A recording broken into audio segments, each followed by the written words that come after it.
Sobre o Estado da Nação, proferido na Assembleia Nacional, o presidente João Lourenço fez uma retrospectiva histórica sobre os 50 anos da independência de Angola, destacando os avanços nas áreas de saúde e educação, da superação de desafios económicos e sociais. O chefe de Estado evocou a luta do povo angolano durante o período colonial e sublinhou o compromisso do seu governo em continuar a trabalhar pela construção de uma nação próspera. No entanto, a realidade vivida por muitos cidadãos do país parece ainda estar distante do discurso oficial, com questões como a corrupção, a fome e o desemprego juvenil a continuar, dizia, a ser apontadas como grandes problemas estruturais. E para analisar o contexto atual e os desafios que persistem, falamos com o Dr. Crispim Senga, especialista em relações internacionais. Muito boa noite, Dr. Senga, bem-vindo aqui ao programa. Muito boa noite e desde já agradecer ao convite para podermos então fazer uma súmula daquilo que foi o discurso do presidente João Lourenço. É sempre um prazer falar por este canal, partilhando assim o nosso conhecimento a todos aqueles que o interessam. Obrigada, doutora.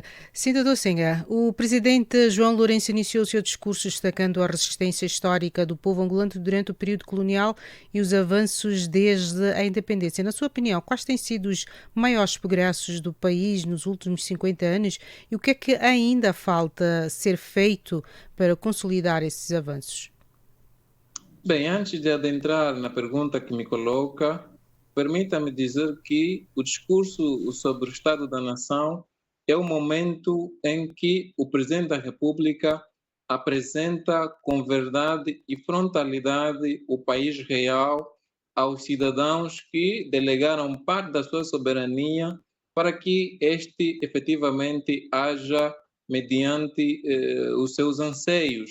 Dali que este acaba sendo um momento em que o chefe de Estado apresenta contas aos cidadãos que, no fundo, ele acaba dizendo aquilo que fez, aquilo que não fez e o que efetivamente poderá fazer tanto no plano interno como no plano externo, colocando sempre em primeiro lugar a satisfação do interesse coletivo. Adentrando na pergunta que me coloca, durante esses 50 anos, se nós fazermos uma radiografia do país que temos, vamos perceber que não foram só erros, mas também foram alguns acertos vindo exatamente do partido que governa o país desde a sua independência. Dali que um dos maiores ganhos que nós podemos aqui elencar a nível do país é exatamente o fim do conflito civil que pairou no nosso país e que dizimou vários filhos do nosso país, trazendo assim a devastação e também o regredir do país relativamente às próprias infraestruturas.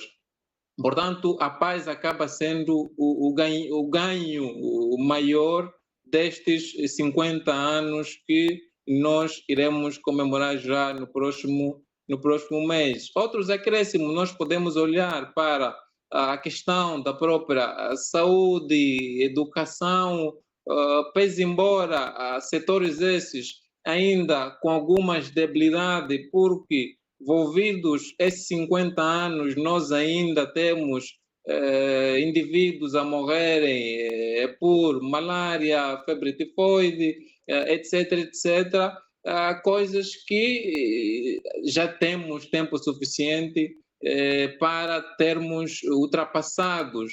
Relativamente à educação, nós hoje temos um número elevado de instituições com qualidade ou sem qualidade, mas existem efetivamente e vamos caminhando rumo àquilo que nós queremos, é ter exatamente instituições sólidas, tanto no âmbito da própria educação, como também no âmbito da própria saúde. Sim, sim.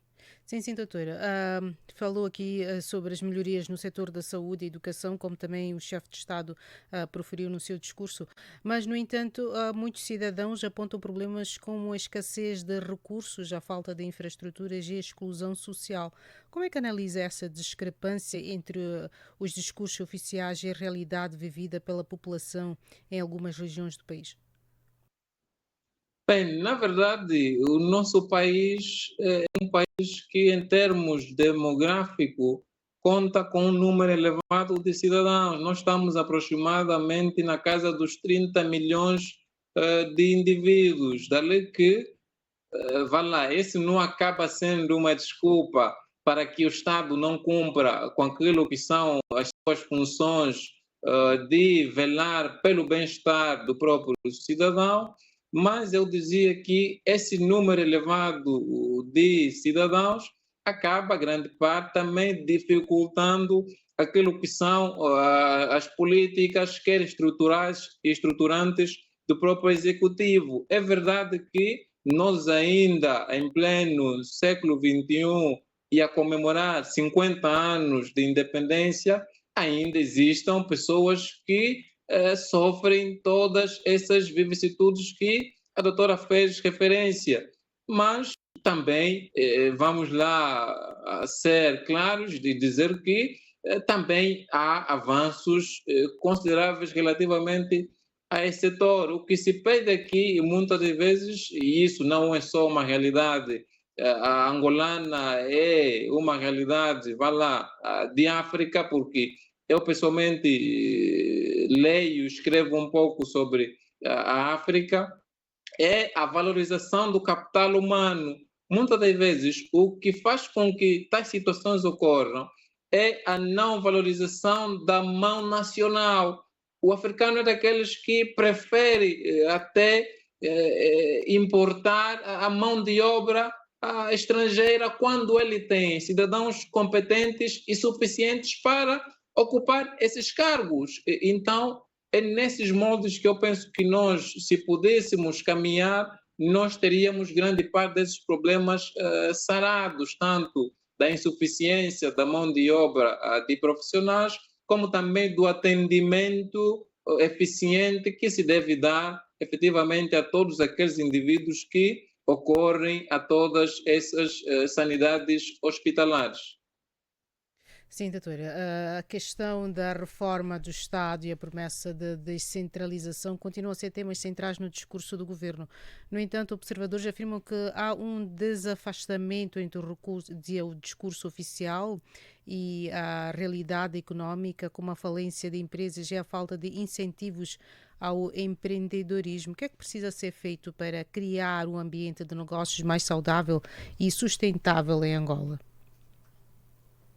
Bem, o nosso país sofre uma crônica, eu chamo de crônica, né, de várias burocracias que dificultam até aquele que tem a pretensão de empreender. É muita burocracia que acaba não só colocando uma barreira que separa o nacional, como também uma barreira que afugenta muitas vezes até o estrangeiro, fruto dessa burocracia toda que nós temos a nível do país. Dali que, se repararem, durante essa governação do presidente João Lourenço, ele tem vindo a levar a cabo dois eixos fundamentais, que um deles é o eixo da diplomacia econômica, que tem a ver com a atração do investimento direto estrangeiro no nosso país, e o segundo eixo é o da diplomacia preventiva, que tem a ver com a resolução de conflitos e manutenção da paz